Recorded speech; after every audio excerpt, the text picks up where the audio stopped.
Assalamualaikum warahmatullahi wabarakatuh. Pada pertemuan kali ini kita akan membahas mengenai tugas perkembangan remaja.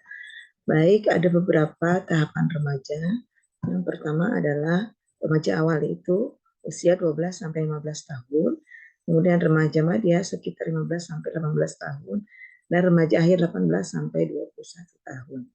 Nah, pada saat ini anak-anak berada pada di SMA di kisaran remaja madya, yaitu usia 15 sampai 18 tahun, rata-rata seperti itu. Nah, di tahap ini ada beberapa hal yang berkembang.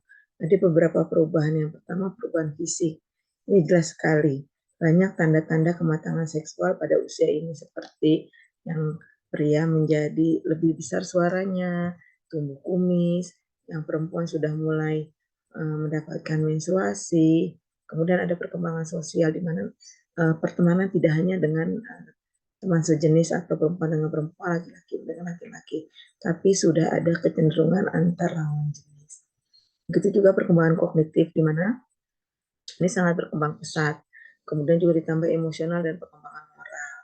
Nah, beberapa perkembangan ini terkait dengan beberapa hal. Pada perkembangan fisik ini akan mempengaruhi perkembangan secara seksual dan sosial. Begitu pula perkembangan kognitif akan mempengaruhi emosional dan perkembangan moral.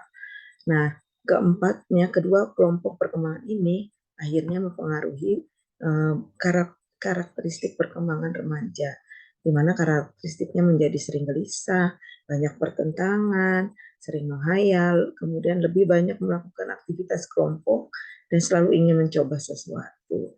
Nah, ini menjadi karakteristik kita.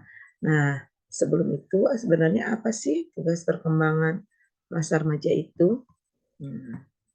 Di sini, tugas remaja adalah jika terpenuhi, dia adalah mampu menerima keadaan diri sendiri, kemudian memahami peran sesuai gender atau jenis kelamin, mengembangkan tanggung jawab pribadi dan sosial, kemudian menginternalisasi nilai-nilai moral, dan mampu merencanakan masa depan.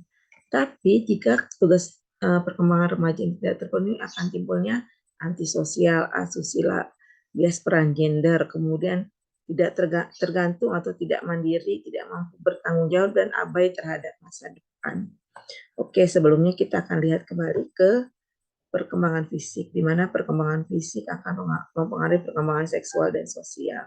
Mengapa? Karena ada dorongan-dorongan biologis yang menuntut penyaluran tertentu dengan salah satu kebutuhan biologis, di mana banyak sekali penyimpangan-penyimpangan secara seksual ini. Mari kita lihat bersama video pornografi berikut ini mengenai otak dan pornografi. Bagi manusia, sekarang angkat tangan Anda dan otak yang paling istimewa. Bagian itu, menurut peneliti otak Jordan Gracia, sehingga membedakan kita dengan Tuhan, supaya manusia mampu memilih dan memiliki etika. Tanggung jawab untuk berkonsentrasi, memahami benar dan salah, mengendalikan diri, menunda kepuasan, berpikir kritis, dan merencanakan masa depan.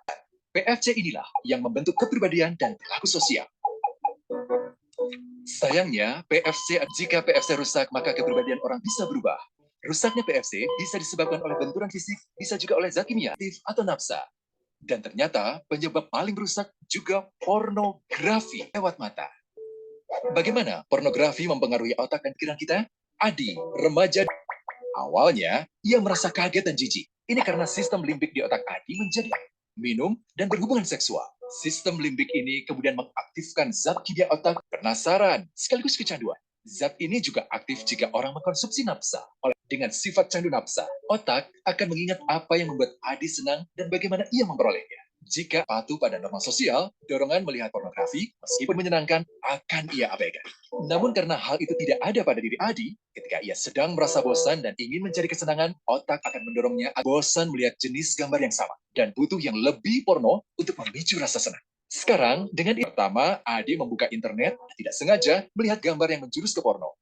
Berikutnya, ia sengaja membuka lagi untuk buka. Lama-lama, semuanya terbuka. Awalnya melihat 1 menit, lama-lama 1 jam. Bagaimana kerusakan PFC akibat kecanduan pornografi? Secara alamiah, dopamin dialirkan dari sistem limbik ke PFC. Orang cara berlebihan, sehingga membanjiri PFC.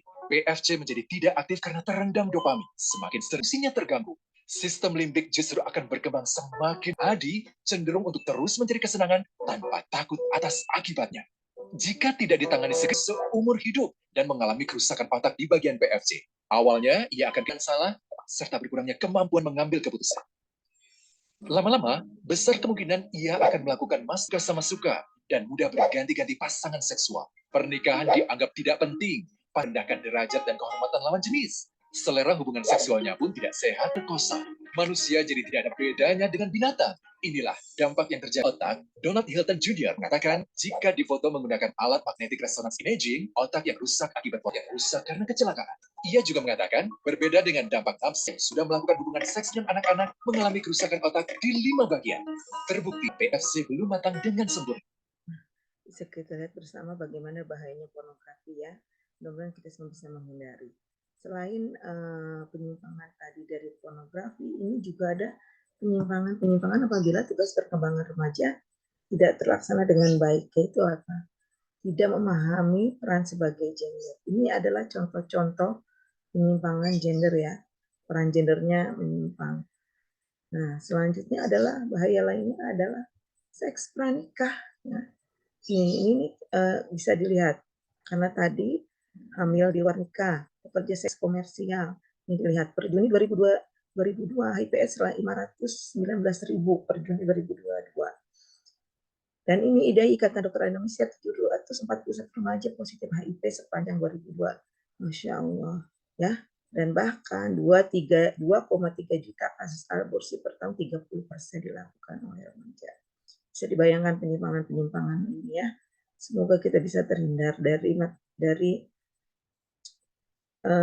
hal-hal yang tidak kita inginkan.